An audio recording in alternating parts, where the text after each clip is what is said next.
সবাইকে স্বাগত। আজকে দেখাবো পাবদা মাছের একটা নতুন রেসিপি। সর্ষে বাটা খেয়েছি, পাবদা মাছের ঝাল খেয়েছি, পেঁয়াজ দিয়ে কষা খেয়েছি। চলো আজকে একটু অন্যভাবে করে দেখাবো। পাবদা মাছগুলো কিন্তু ধুয়ে নিয়েছি। পাবদা মাছ কিন্তু খুব ভালো করে ধুয়ে নিয়েছি, খুব সুন্দর করে দেখো পুরো সাদা করে ধুয়েছি।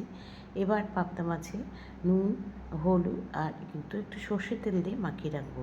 সর্ষের তেল দিয়ে মাখালে কী হয়, পাবদা মাছ তো একটু ছেটে, তেলের মধ্যে দিলে না ভীষণ ছেটে, তাই তেল দিয়ে সর্ষের তেল দিয়ে মাখিয়ে রাখলে কিন্তু পাবদা মাছটা ছেটে কম। সেই জন্য কিন্তু একটুখানি যে কোনো আঁশছাড়া মাছে কিন্তু সর্ষের তেল দিয়ে মেখে রাখলে ভালো হয়। আচ্ছা, আমি কিন্তু এখানে মিক্সি নিয়ে নিয়েছি। মিক্সিতে আমি যে মশলাটা তৈরি করবো পাবদা মাছটা রান্নার জন্য, এটাকে বলা হয় থেচা মশলা।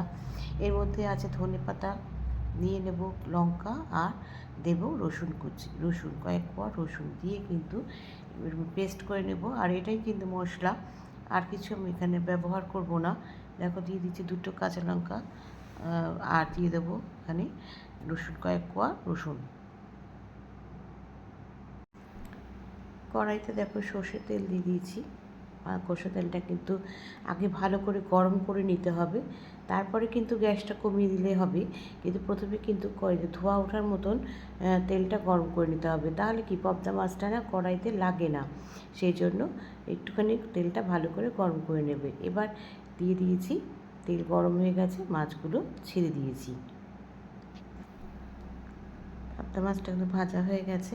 এবার এখানে আগে প্রথমে কালো জিরে ফোড়ন দিয়ে দিয়েছি। এবার এখানে কালো জিরেটা কিন্তু ফোড়ন হয়ে গেছে। এবার এখানে দিয়ে দেব থেচা যে মশলাটা তৈরি করে রেখেছি। এবার এটা কিন্তু আমি কড়াইতে দিয়ে দিচ্ছি। ব্যাস, এটাই কিন্তু মশলা। এবার এটাকে কিন্তু খুব ভালো করে আঁচড়াতে হবে। কেন, যেহেতু রসুন আছে, রসুনের কাঁচা গন্ধটা কিন্তু বের না হওয়া পর্যন্ত এই মশলাটাকে খুব ভালো করে কষিয়ে নিতে হবে। এবার দিয়ে দেখো মিক্সিটা ধুয়ে জলটা দিয়ে দিলাম, দিয়ে এবার একটু কষাবো। এবার মশলাটা কিন্তু খুব ভালো করে দেখো কষিয়ে নিয়েছি। দিয়ে দিচ্ছি একটু নুন, অল্প নুন দিয়ে দিয়েছি, পরিমাণ মতো নুন। এবার দিয়ে দেবো হলুদ গুঁড়ো, আর লঙ্কা টঙ্কা কিন্তু আর কিছু ব্যবহার করব না, যেহেতু একেবারে দিয়ে দিয়েছি হলুদ গুঁড়ো। এবার এটাকে কিন্তু খুব ভালো করে কষাবো। কষিয়ে এবার যতটা জল প্রয়োজন হবে ঠিক ততটাই দেব, তার বেশি কিন্তু আর জল দেব না।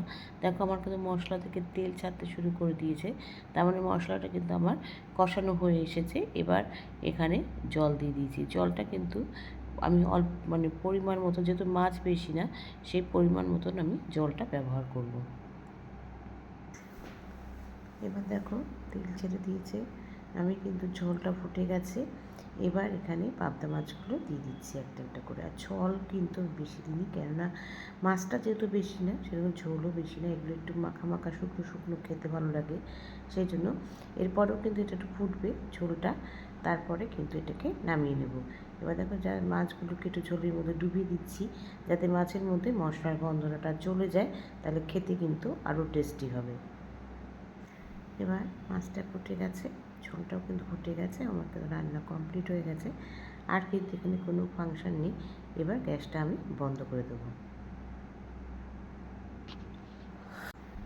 কী সুন্দর দেখতে হয়েছে, দেখো দেখতে কি দারুণ লাগছে। পাবদা মাছটা হলুদ আর সবুজ মিলে এরকম থেচা মশলায় পাবদা মাছের ঝোল বা রসা, তোমরা কিন্তু বাড়িতে বানিয়ে খেও, আমাকে জানিও লাইক, কমেন্টস আর শেয়ারের মাধ্যমে।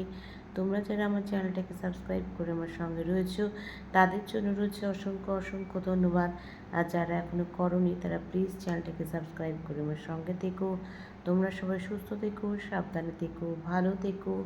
চলি, টাটা। দেখা হচ্ছে পরবর্তী নতুন কোনো রেসিপিতে তোমাদের সঙ্গে।